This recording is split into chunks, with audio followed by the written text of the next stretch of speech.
When looking for the king of podcasts, you're at the wrong channel. Well, excuse me! Looking for good ideas for life? You're far from good hands. Hey, bud, what's your problem? If you think the listener is always right, you're far from the right place. Out of order! Even in the future, nothing works! Hosted by a Northeasterner by birth, but a rebel by choice. Are you threatening me? If you want a host that floats between love and madness, and we know the night is always gonna be here anyway. Thinking of you's working up my appetite, looking forward to a little afternoon delight. then play on and listen to Crazy Train Radio. All right, guys, listen to this blues riff and B. Watch me for the changes and try and keep up, okay?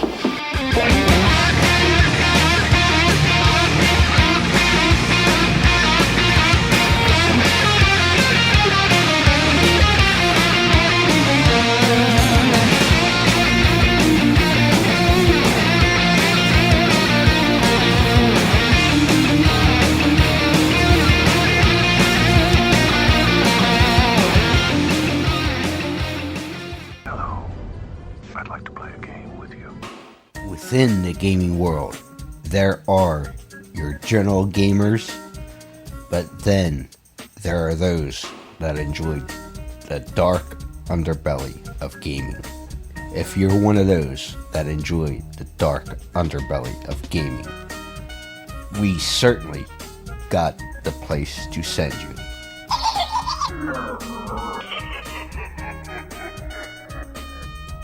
Scorpion Lair Games. That's right, Scorpion Lair Games is the creators of the true crime hit Killers, the card game. Let's not forget they also have Killers Clothing Company, their profiler game, and things like the 5-Minute Murder channel on YouTube. And we certainly can't forget the new book that is certainly a hit, Beyond the Headliners, True Crimes, Myths, and Legends. Make sure you visit Jeff and the Scorpion Lair Games on Facebook and everywhere today.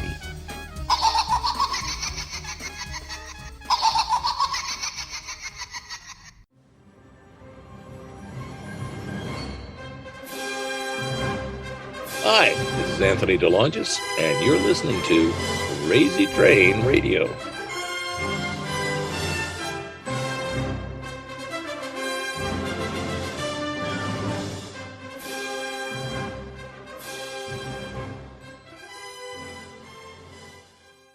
Hey folks, it's your least favorite host in the podcast world, Croc, Jonathan Steele. And boy, do we have a good one for you today.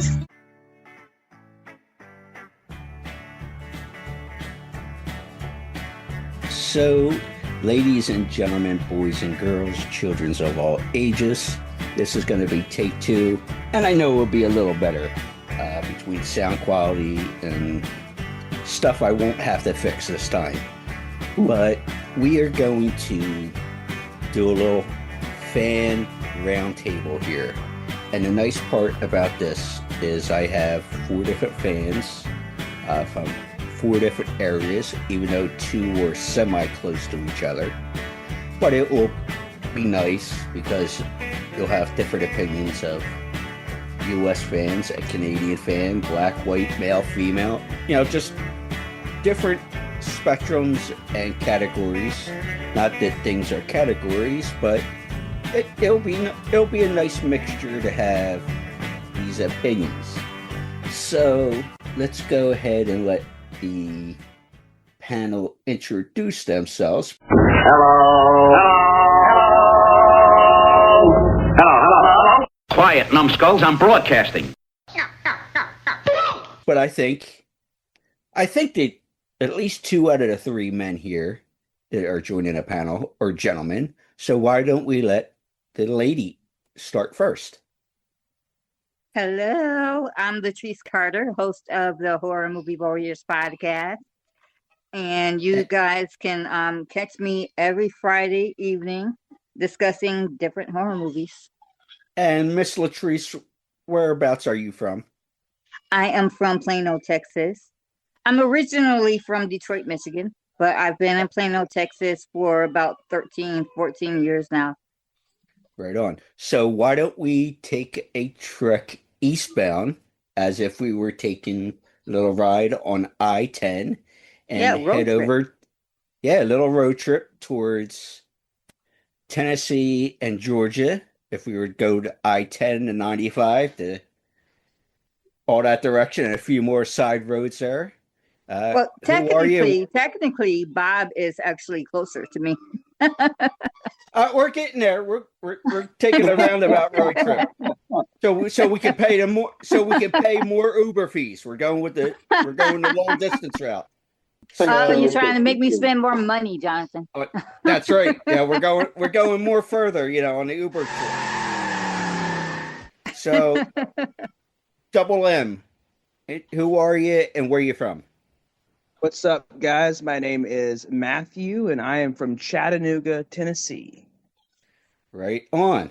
And now we're going to go northbound on our trip, jump over to 95 to then western direction, and we cross over at Buffalo's border and go into Canada, or for most people, they call it Canada. Mr. Wood, where are you from, and would you like to introduce yourself? Yes, my name is John Wood. I am from Ontario, Canada, and I don't have a podcast. I don't have a website. I don't have all those things, but I love movies, and I look forward to chatting with you guys about movies and other stuff. So, going to have some fun. So, we've had in the past. Well, I'll put it this way. In John's defense, he might not have any of that stuff, but he does have artistic skill, as we have seen some of his drawings along the way.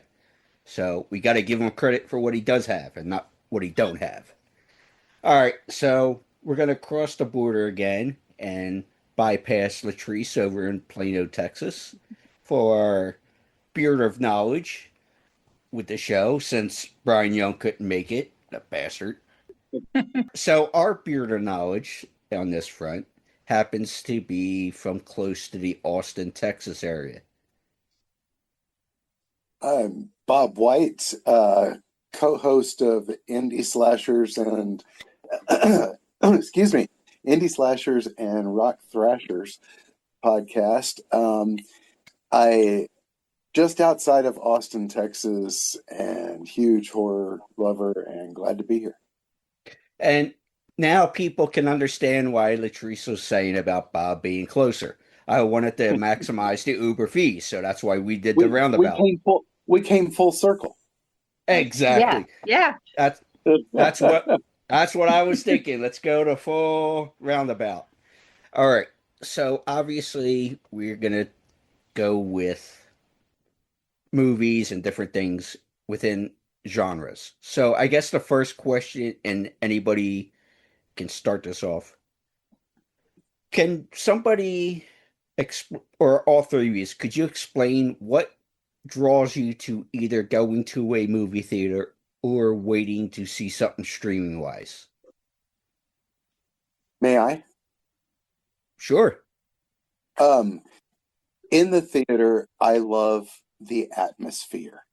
There is, okay, you get the energy from all the other people in the auditorium. You get the full surround sound system, the huge screen. It's the whole package, Yeah, you could sit on your butt at home and watch it on your big screen, with your theater surround sound and all that, but it doesn't feel the same ever. Well, excuse me!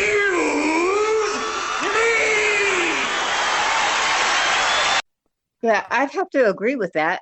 Me and Bryant, we haven't really been able to get to a movie in quite a while. We the last movie we saw at the theater, I think, was Scream 6, and that was like 2 years ago.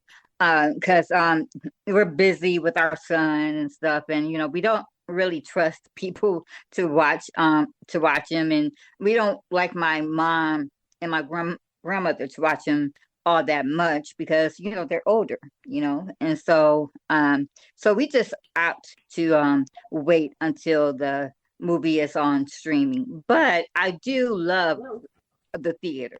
I love the atmosphere of it, just like you said, Bob. Any And conditioner that's $3.99. and I really in my opinion, I really want the drive-in to come back because I think the drive-in is so much fun. It kind of it's like the movie theater just outside. So Right. Love the drive-in. Yeah. No, my answer would be Okay, sorry. go ahead. No, my It looked answer like would he was be doing it. what draws me to Sorry. go to a theater and not, watch something on streaming is how original is it? You know what I mean? There's some things that are just very generic and you kind of know what you're going in for. You want to go see movies that are original. And of course there's, IPs. You know what I mean? The big franchises draw me, but I like to also go see a lot of the independent stuff. Like I think Shudder has been doing a great job lately. Like I've seen so many good Shudder films in the theaters. But yeah, I would say just what Bob said, the theatrical experience is always so much better. That's the way a movie's meant to be seen. But also it's, how original is the film I'm going to see? Like originality draws me to the theaters. But yeah. Mr. Wood. Yeah, I like to go to the theater. My first choice. I just like just there's something special about seeing it in the dark screen. In some cases, people you do know, some people you don't know. You're in the same movie, having fun, getting sucked in the world for 2 or so hours, and it's just not the same when you're streaming. Streaming, I can understand the convenience by it, but I just like the atmosphere, I like the people, and actually, I was talking to my boss about this too because we have a theater that's is up for sale, but I don't have the millions of dollars required to buy it. Otherwise, I would. But no, this town needs a theater, and it brings people together. Well, John, I want to bring this up, and maybe you could go a little in depth with this. Well, first of all, is that the same theater that you usually talk about during the movie parties? That's the one. Okay. And the reason I wanted to bring it up was because I know sometimes, and I'm not trying to answer for John, but he talks about there are times, say, a popular IP may come out that Matthew was talking about, but it might not make it to his theater. Yeah. Being John's. Okay. Now, is that a big disappointment for you? How's that for you, John? That you might not get, it's not the multiplex where you're going to see everything come in. Yeah, it's an independent theater. It's not like a Cineplex or anything like that. It's very independent. It's a small venue. On the plus side, the service is great for independent because you feel connected with the staff. You've watched them grow up, and I ran into one in the street today. I haven't seen her for a while, and she's moving back here for after 15 years of being away. So, there's definitely the friendship aspect of it too. But yeah, I understand. It can be disappointing when a movie I want isn't there because horror does not do well for them. I think the last horror movies I saw there were Scream 6, and but that was fun. I got to dress up as Ghostface and scared and unintentionally scared the manager. So you don't have horror lovers around you then? Enough to support that? Not enough to I've noticed since the pandemic hit, the viewership has declined somewhat. We're not getting a lot of the crowds we used to. The last I saw Project Hail Mary, and that gave me some hope because there was almost, well, I shouldn't say almost very few empty seats in the house. Like literally, it was like I got there a good time, and the people just coming in. The pandemic did the pandemic did a number on theaters. It sure because, did. Yeah, Sure did. it really did. Immediately streaming, went full tilt bozo, and it hasn't come out of that. And it's killing the movie theaters. Yep. Yeah, and movies come out so quick after their release. Like usually, unless it's Disney, but your indie movies are out in like what, 3 weeks or so. It's like 3 or 4 weeks, and then it's straight to streaming. So people know that. So that that doesn't compel them to want to go. They're like, well, I'll just sit on mass. Yeah. Yeah. I can stay on my couch and it'll be here. Yeah, it's true. And I think also is the quality of the streaming content. I mean, think about it. I mean, 10 years ago, big actors weren't doing streaming. Now Nicole Kidman's doing streaming. That's the new way. There's so many great movies that get dropped straight to streaming and don't even get a theatrical release. It's nuts. What was it? Universal at the pandemic went straight to streaming. It was Warner Brothers that had. It was Warner Brothers. Yes. Yeah. I knew it was. But that lasted a while. Yeah. Yeah, it did. Now, if you guys, I guess the next question would be, are going to spend your entertainment dollar, which definitely seems to be more scarce after the pandemic. Mm-hmm. But since all three of you are fans of movies, and mostly horror, but also you do spread out to other genres. Of course. So would you say you tend to stay in one lane or genre with your entertainment dollar, or do you try to focus on a particular brand of film? I can't wait for the Michael Jackson biopic. I was just going to say that, Bob. I'll be there open tonight. Thursday, I'm taking my mom. I'm taking my mom. Don't forget the badass popcorn buckets. Yeah. So I branch out of horror. As a matter of fact, I've actually branched out of horror on my podcast. One of the movies that I did that was not horror was At Close Range, with Sean Penn. Right. And what's the guy's name? I'm blanking. Christopher Walken. Yeah. Yeah, that's it, John. Walken, Christopher Walken. So I'll branch out of horror, and I do love what Bryant seems to call chick flicks.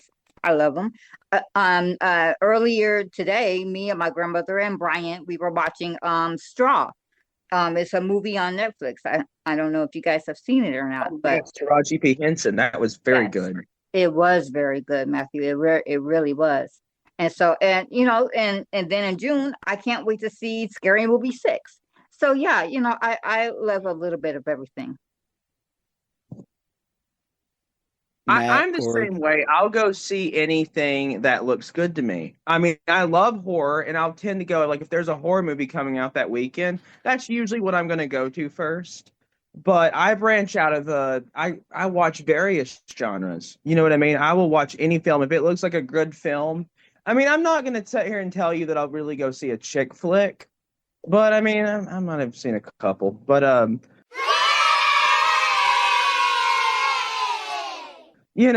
definitely go see a variety of different genres. I'll go see, like I said, anything that looks like Matthew, a good film. Matthew, what's that? Tell me you're single without telling me you're single. No, we're not homosexual, but we are willing to learn.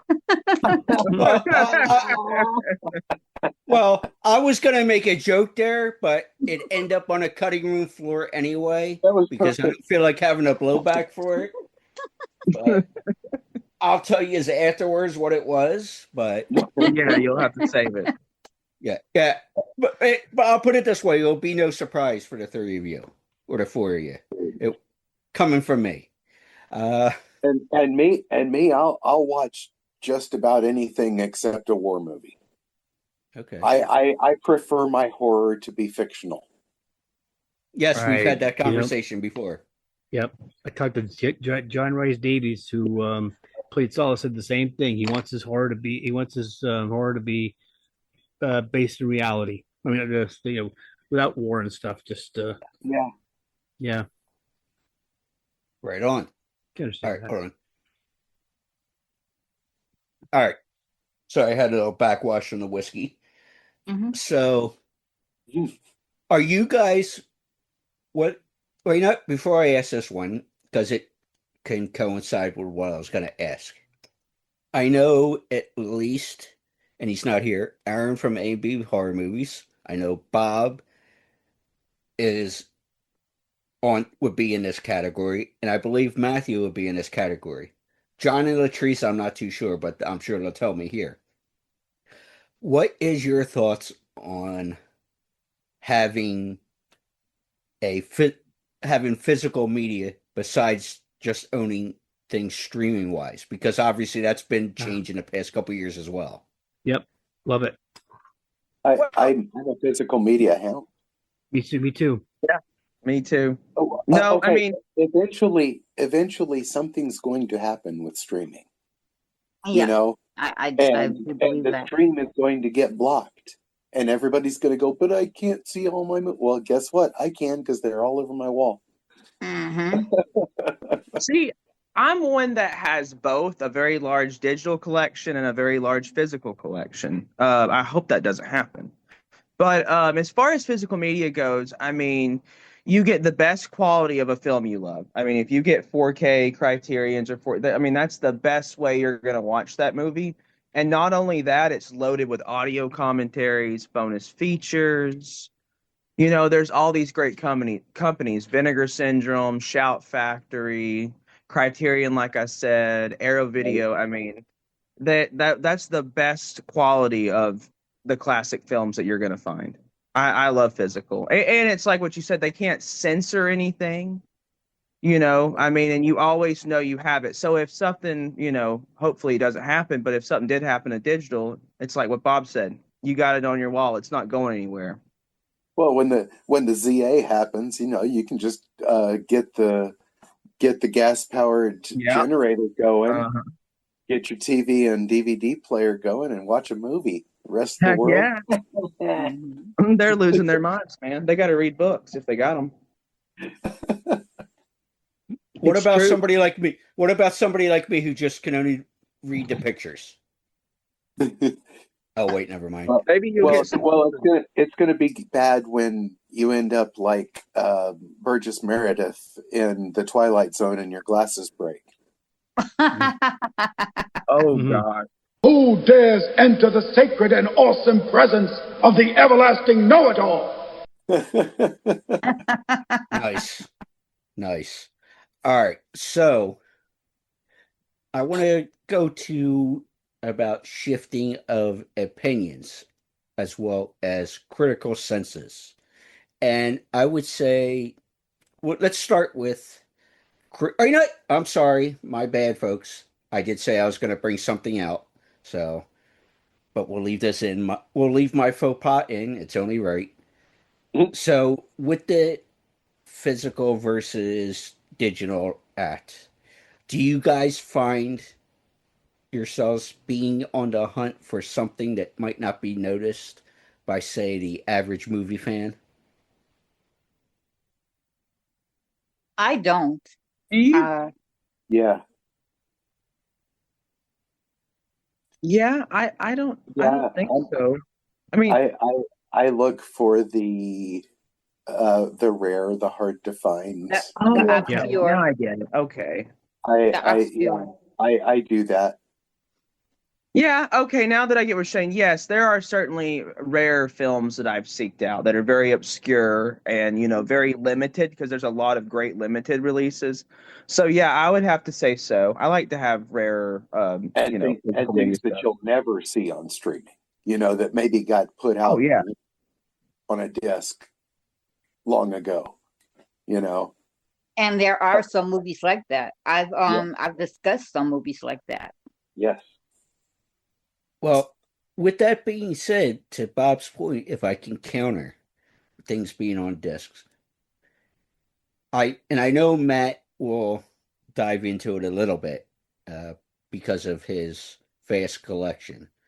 But lately I've noticed folks like Arrow and different companies like that, like these second tier, or even Shout Factory, but these other, not the Warner Brothers, Universal folks like at top tier. I've noticed them putting out material for new or not or new versions of old material. So let's say, for example, because I know we talked about it before, I know some of us have the box set of Friday the 13th. There's the for Blu-ray and digital and all that stuff, and they have all these extra commentaries and stuff. And you have these. Who was it? Arrow that just did Jason Goes to Hell and Jason in Space. Yeah, you have these other companies. Hey, let's upgrade some of these. They get the rights or whatever the business stuff above my pay grade, let's say. So, and sometimes you'll see like obscure titles that the average movie fan might not go for. They've been releasing that stuff through these other companies. So, are you guys on the hunt for things like that as well? Saw a lot of movies, just like from Arrow Video that I've never seen. You know what I mean? Like just because they look cool and they sound cool. So I would say, yeah. I mean, the same thing with Vinegar Syndrome. I mean, there's so much obscure stuff that was just on VHS and was you would never have thought would have been brought to Blu-ray or 4K, but Vinegar Syndrome does that, and then I do a lot of mystery buys with stuff like that. You know what I mean? The obscure stuff that I would have never seeked out. So yeah, I would have to say definitely. Like I'm wanting one of these, Arrow or Vinegar or somebody to put out a good copy of Eating Raoul.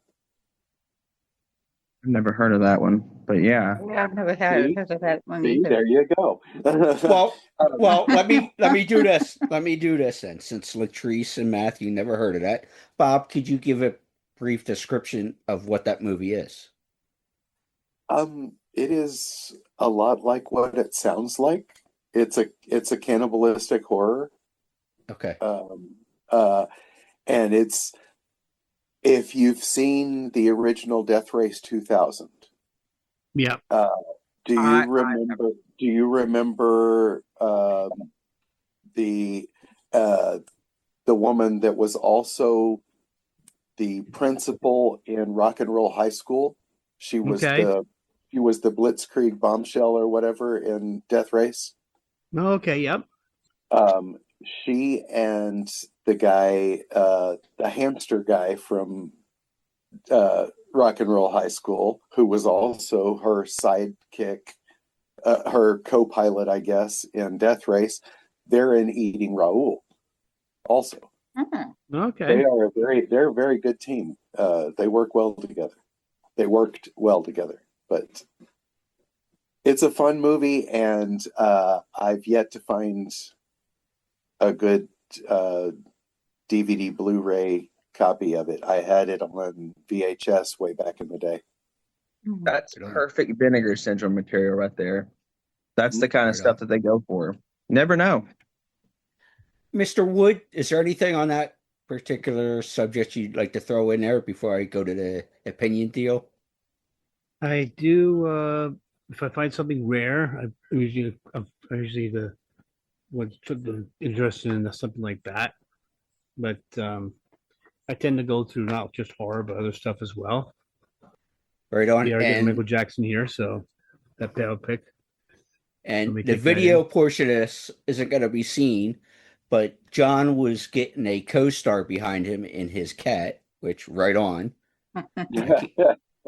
Right as John was talking, he had a visit by his pet. So hello, pet. I don't remember your name. Yeah, it's Carter. Hello, Carter. I want chicken. I want liver. Meow mix, please deliver.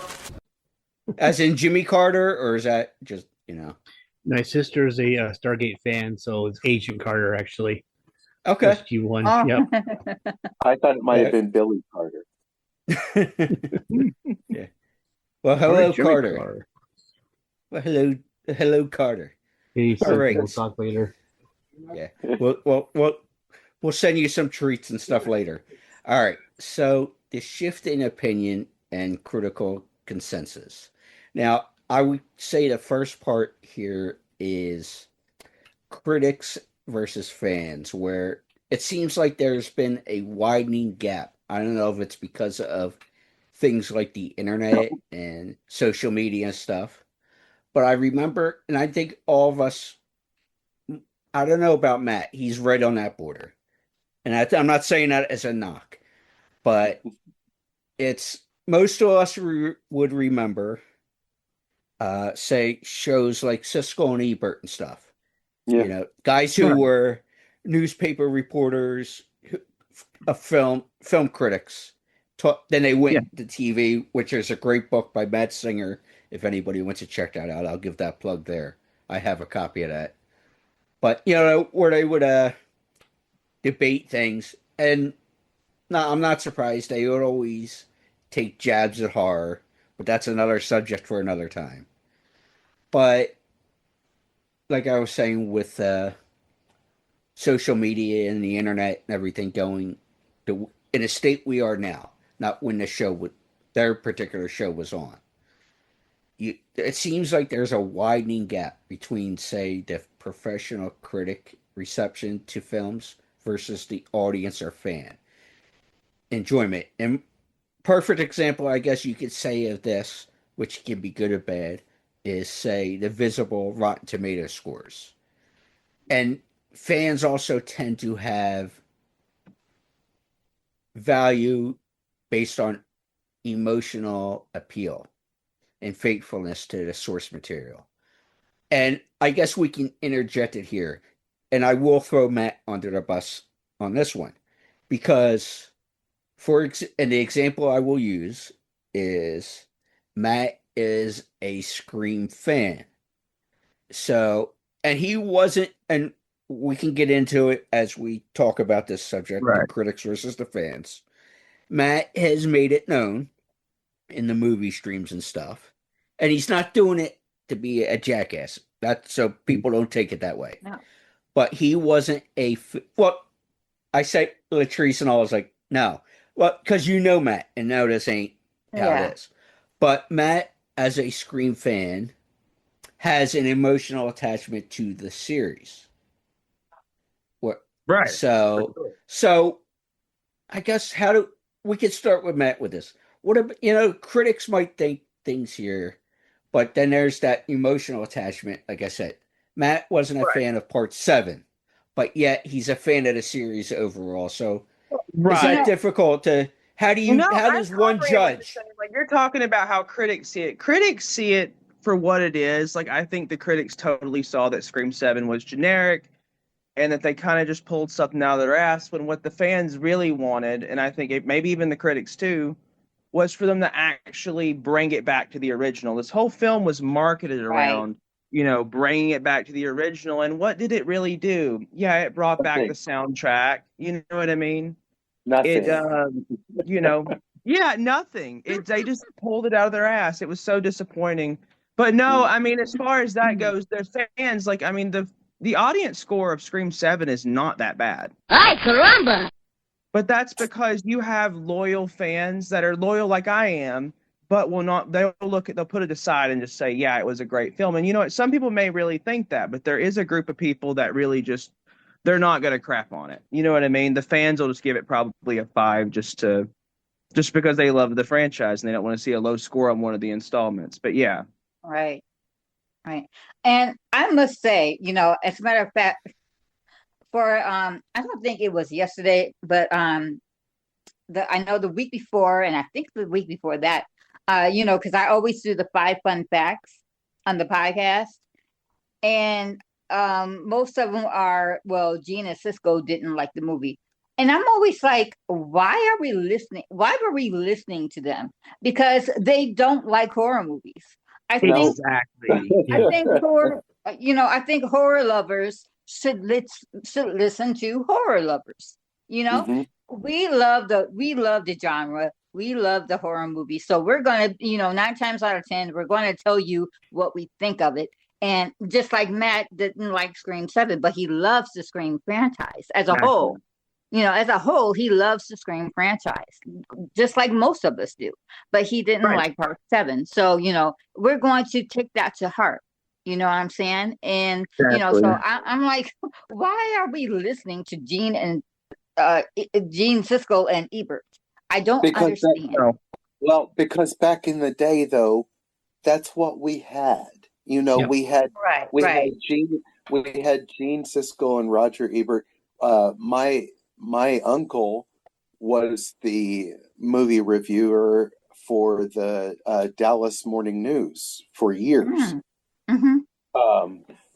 So I mean, that's how people found out. Hey, should I go see this movie? And what not to see. Should I go see this movie? Well, let's see what Robert Porter had to say about this. Well, he really liked it. That was my uncle. But he really liked it, or he hated it. Let's not waste our money. That kind of thing. Right. But now the internet does that for us. Yeah, everybody has an to- opinion. Yeah. Everybody has an opinion and everybody has a platform. Just go on YouTube, start a channel. Absolutely. Mr. Wood, do you have a Yep. thought on this subject? Yeah, I seldom listen to critics anymore.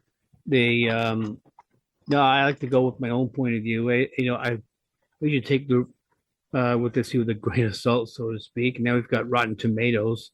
Back then, I remember getting the Leonard Maltin, the big book of the movie guide, and usually watch some crap on horror and stuff like that, and just like get a good laugh out of that. And no, I don't take it as gospel. I just like to form my own opinion.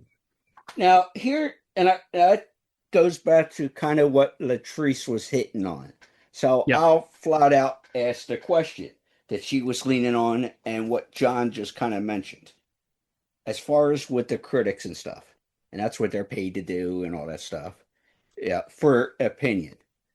So as I pour myself another glass of whiskey, I'm curious to know, why would I even listen to, say, other horror fans? And I'm not knocking other fans, because there's 5 of us sitting here right now in this room. And if we were all in the same place, even if it was saying, hey, let's go to a movie theater, or hey, let's go somewhere to eat, whatever people might do with each other. Yeah. I'm willing to bet, depending on what it is, there might be five different opinions. Bob might say, I want Italian. Matt say I might want Mexican. Whatever. There's different. Absolutely. Right. Yeah. Everybody's gonna have their own opinion. Okay, if I may, this is a little, but it's the way I put it all the time. Opinions are like assholes. Everybody's got one, and some of them really smell. But the thing about horror fans, they're a lot more. I don't know.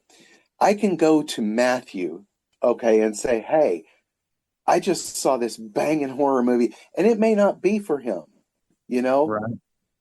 but he's still going to tell me what I've got to say about it, and he's going to go, oh, that sounds kind of cool, but I prefer creature features or something, and that brings about another conversation. You know what I mean? Right. Horror fans are a different kind of animal. And here, let me say this about horror fans as well. And I noticed it because I've dealt with plenty of them over almost 14 years of doing the show, the regular show, and now doing the watch parties since COVID and all. And I'm sure you guys have heard this too. And you guys know I've had an eclectic guest list on the show, the regular show, and the watch parties and stuff. And a lot of them I keep in touch with. You know what I mean? It's just one of those things I'm thankful for. But though a lot of them who I would take opinions seriously for, or yeah, I would take their opinions seriously because they are in the craft, no matter what the genre or whatever they do. Is a lot of them have said, and I'm sure you've heard, all four of you have heard this at some point or another, that they say when they meet horror fans most of the time are some of the smartest film fans that they have conversations with, whether they meet you at a convention or interactions on social media or whatever the case is. These actors and actresses will say, a lot of these people bash the horror fan. Oh, you're creepy, you're this, you're that, whatever they say. These actors and actresses will say, when you feel these fans out, whether, like I said, whether it's at a convention, social media, whatever the case, or virtual events like I do, they appreciate talking to some of these fans, most of them, because they will have a good conversation with you about not just horror, but hey, did you, like Bob said, he might say to Matt, hey, did you see this? Or I just saw that. Or I'm sure you guys have heard this kind of conversation, correct? Well, I hear that, and that horror fans are more respectful than the other types of fans. Yeah, I hear that a lot from different actors. So I'm sorry, I think it'd be fair to say that horror fans are the most passionate, right? I mean, horror fans they're pretty die hard. Yeah. But anyway, I don't know those Hallmarkians. They get pretty passionate. Oh yeah, those Lacey Bear fans. They're very serious. Or even more passionate are those folks who follow Candace Cameron Bure from Full House to her network. But that's there. Never mind. I won't go there. I'd like to be able to talk to Candace. Like I always say, her isn't for everybody.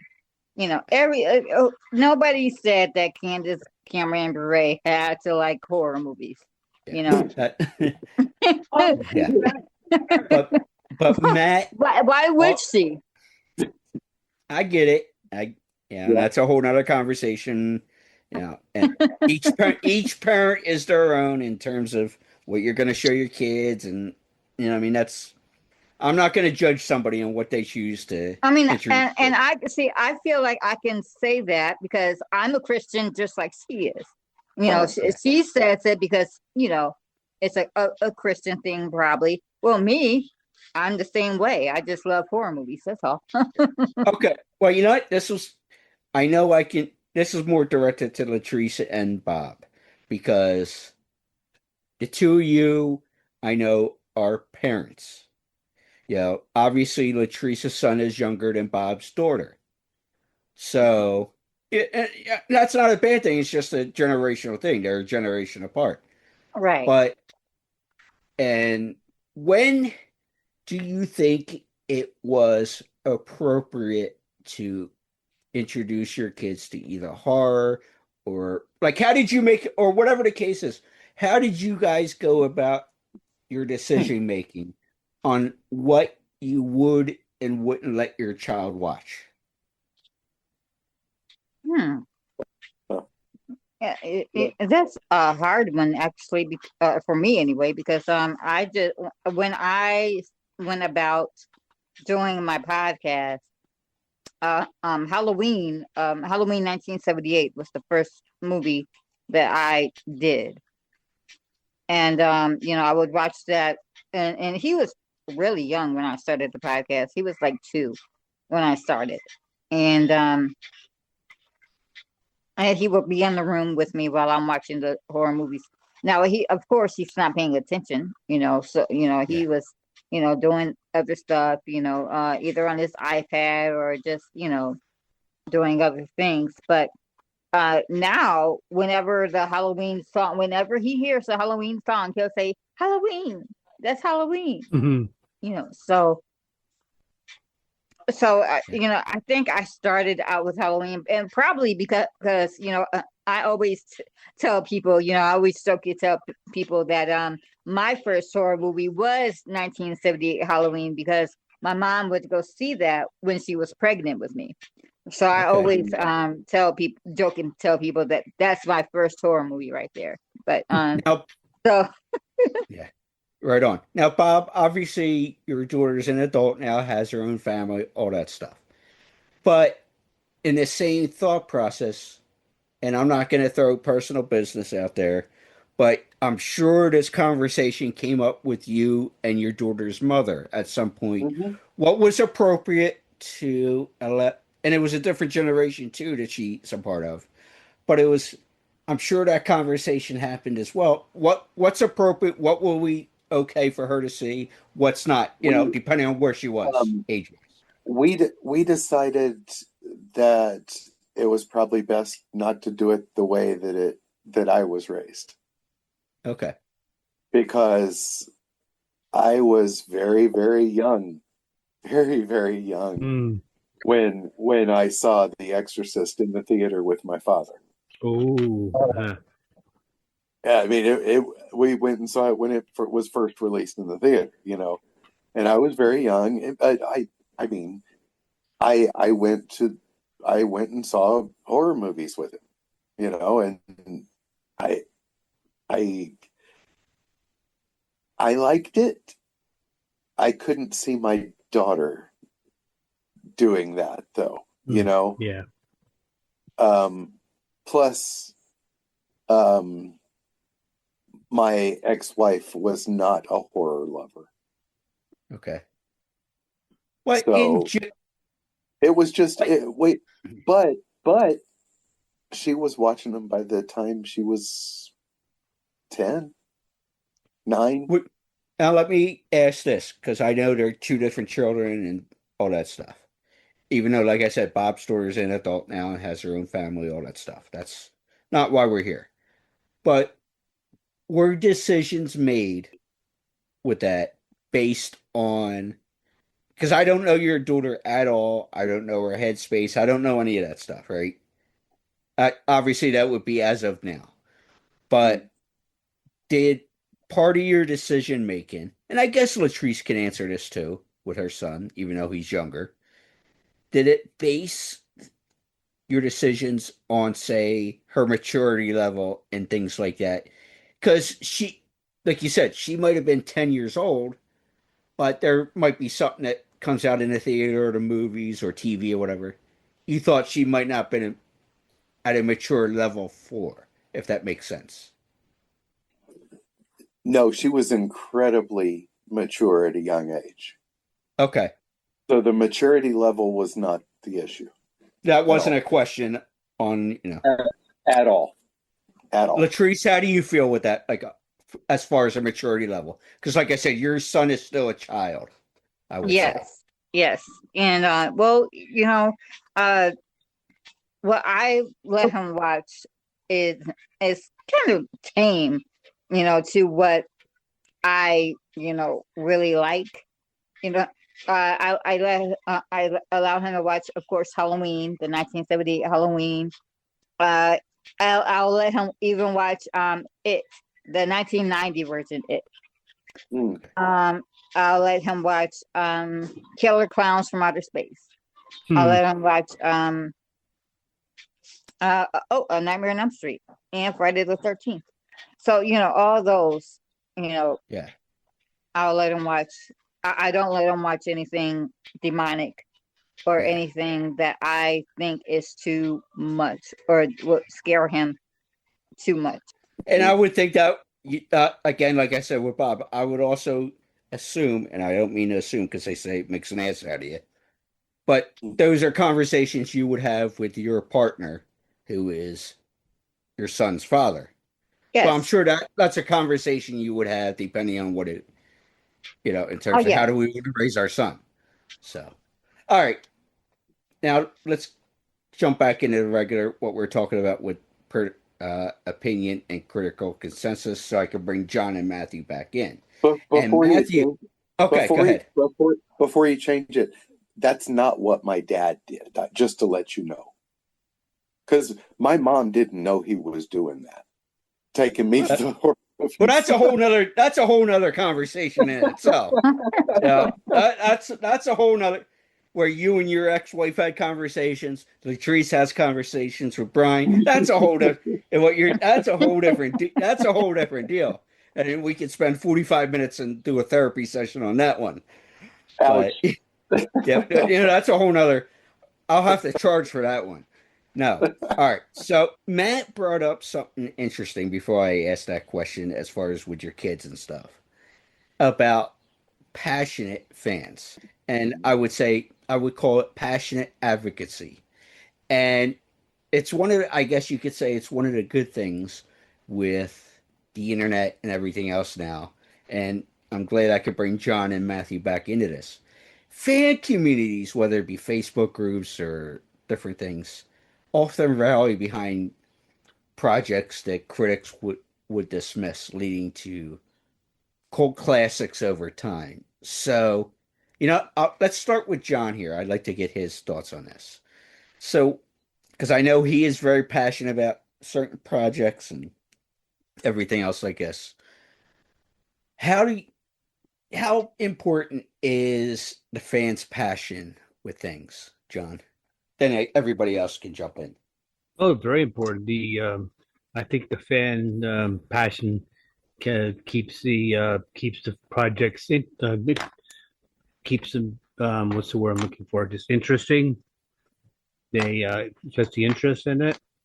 And I think art's a good way to do that. I think film is a good way to do that. Expression, get an idea, you do it. And back to what we just said for a minute there. My parents were very strict of what I watched as a kid. Until I was old enough to make my own decisions. Oh, okay. I can watch that. But it wasn't until I didn't watch Halloween until when I was in public school. My sister let us watch it while she was babysitting us, and that fueled my interest in horror. But Matthew? yeah, go ahead. I'm done. No, sorry, I cut you off. No, I'm good. Okay. Matt, do you have a thought on that? What was your question again? Repeat it briefly. I was asking about the advocacy of the passionate fan. What are your thoughts? Because fans often rally behind.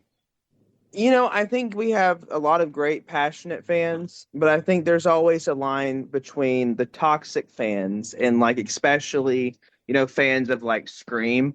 I will say in the Facebook groups, they literally chew each other out for not agreeing. I've literally heard a podcaster say F you if you don't agree. And you're like, hey man, hold on. I know you're passionate, but you're kind of being an asshole now. You know what I mean? There's a lot of fans like that. But yeah, no, I just think in the horror genre, there's a lot of, good fans, cool fans that are just very passionate and love their franchises and stuff like that. If that makes sense. Yeah, look at the Rob Zombie fans. Okay. Oh yeah, we love his stuff. They don't care one bit what that reviewer is going to say. They're going to come out in droves and go see it. Yep. Exactly. No, we'll be there opening night, and we don't give a damn that so many people don't like his stuff, and that, you know what I mean? Yeah, I agree with you. I mean, nor should you. You no, absolutely. That's right. And also, Rob Zombie fans don't seem to fall in the lines of toxic fans, honestly, in my opinion. No, they're way more laid back. I am not a Rob Zombie fan, but I, you and Bob, you guys love Rob Zombie. So who am I to say, anything about him? I will say this: I love the Monsters. He did the Monsters on Netflix. I love that. I loved it, but a lot of people didn't. A lot of people ragged on it, and I don't understand why. Because I thought it was good. A lot of people didn't see the love that he had there. Mm-hmm. There you go. I mean, that's all from the original show. I saw it. Mm-hmm. Yeah, he made it like the original show. It had that vibe. That's what I loved about it. It was paying homage. That was awesome. And That's why I go was ahead, like, Latrice. I'm sorry. no, I'm sorry, John. I was like, well, if I am not a fan of Rob Zombie and I can see that this is good, how can anybody that is a fan of his, how can they not see that this was good? That was a good show. Right. It was a good movie. Yeah. Well, what I was going to say is, and obviously he's not here to say it, but I guess it was about a month or two ago at this point that I had Daniel Roebuck on the regular, show, and an episode like this. And he was also a fan of the Munsters, the OG series growing up. And he was fortunate enough to be brought on by Rob Zombie. And obviously those guys have had a working relationship for multiple projects and all that stuff. But Daniel will say, and I know I would take his opinion a little more serious, like I said earlier, compared to just Joe Schmo. And I'm not knocking Joe Schmo, Right. but he saw the love in the project of the film. But then again, he was also a fan of the TV series like Rob was growing up. So, but he got to see the love that was poured into it firsthand. that's what I'm saying. He got to see that there was an appreciate. It wasn't just for a money grab. He saw that Rob appreciated the material like he did growing up, because they're close in age. I don't know what the difference is, but they, they saw the same product and both had love for the original OG show. Yeah. So that whole movie was a labor of love for sure. But anyways. All right. Let's see. I'm going over and making sure I don't miss anything. There is one more thing I want to bring up, because I'm going to take a dinner break and all that fun stuff with before our movie tonight that we'll be doing. Obviously, this will be out past the movie. But what I've noticed in the past couple years, let's say even for shits and giggles, let's go 15 years max with this question. Yeah, and when I say that, I'm thinking of going back to the Hatchet series by Adam Green. Okay.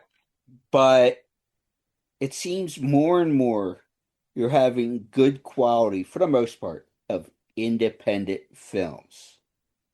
So why do you think the independent film scene, not just horror, but in general, there has been a great, or I should say, a good reassurance of the genres? Well, I'll explain that very easily. Okay. Hollywood is afraid to put money on new ideas. Anything that is new and exciting, no matter the genre, Hollywood is afraid of it. They would rather say, you know what, we've done this movie, let's rehash this. We made money on it before, let's make more money on it.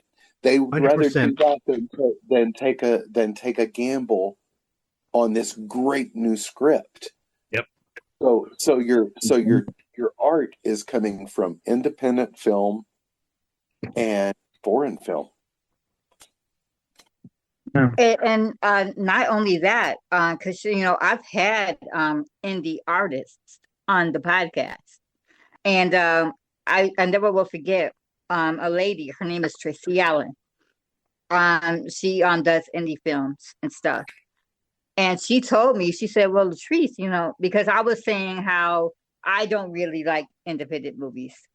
I used to love them, but now I don't anymore, because it's like the heart just went out. They don't have any heart now, but I do think the heart is coming back." But when Tracy told me, she was like, "Well, Latrice, look at it this way." She said, the movies, the independent movies can do way more stuff than the mainstream movies do. meaning that they can go further, they can do things that the mainstream movies won't do. Yeah. They can take chances. Exactly what I was Yeah. going to say. Yeah, chances. Yeah. And something else is because John Carpenter, he did work for a studio, but he will no longer work with studios because they won't work with him. They won't give him the space that he needs to actually Final credit. Right. Yep. John, Matt. No, I'm gonna say that I agree with both of them. Hollywood is just they're all about the intellectual properties that they own and milking those dry. And because they know that franchises are going to bring people to theater, so they're not gonna take chances on original ideas. I mean, independent film, there's so much artistic freedom, and you really do get the best films from the indie scene these days. Franchises are just, franchises. That's where the originality is in the independent scene. That's my opinion. No, that's a good opinion. I was thinking the same thing. Yeah, and I mean, if you think about it, back in the day, independent films did so good.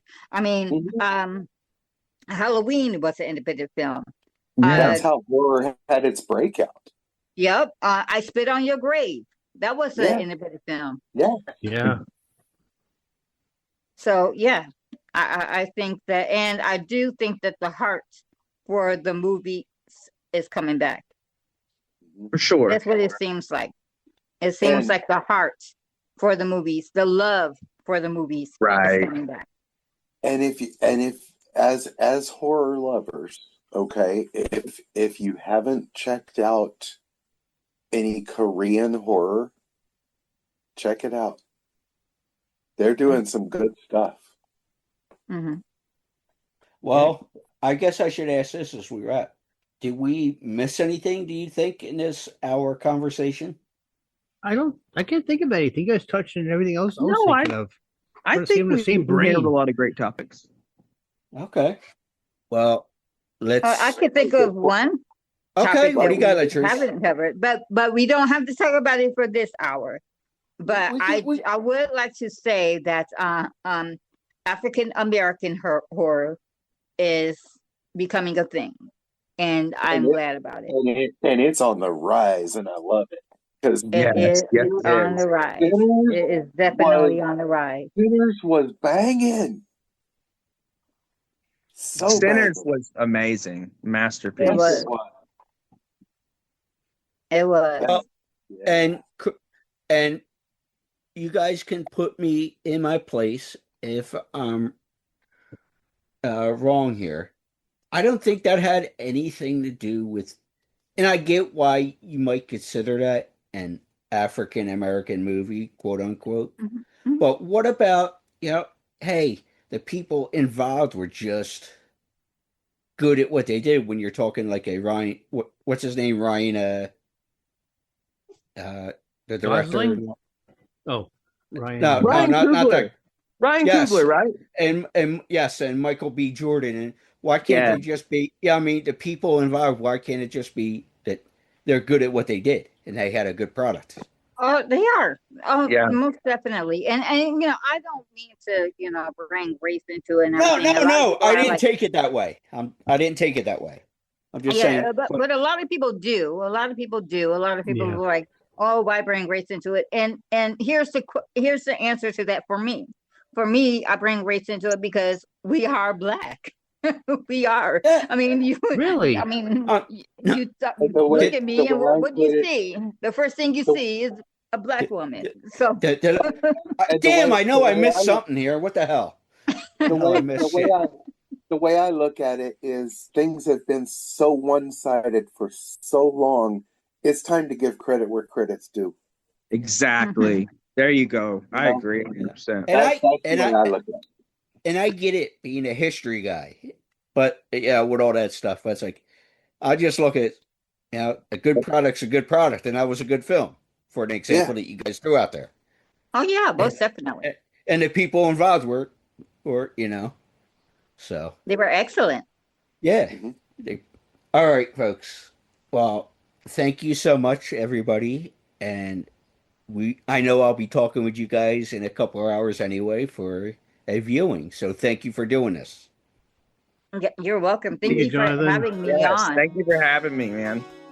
All right. Talk to you guys soon. Thank you, everybody.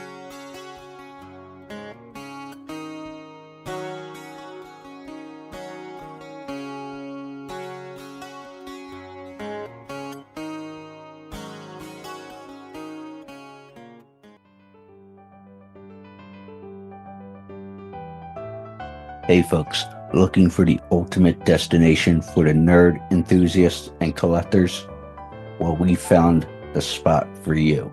Nerds Nest Collectibles is a haven for nerds, geeks, and fans alike, as they have many different products and certainly more to come. Make sure you go ahead and visit them at nerdsnestcollectibles.com. Check them out.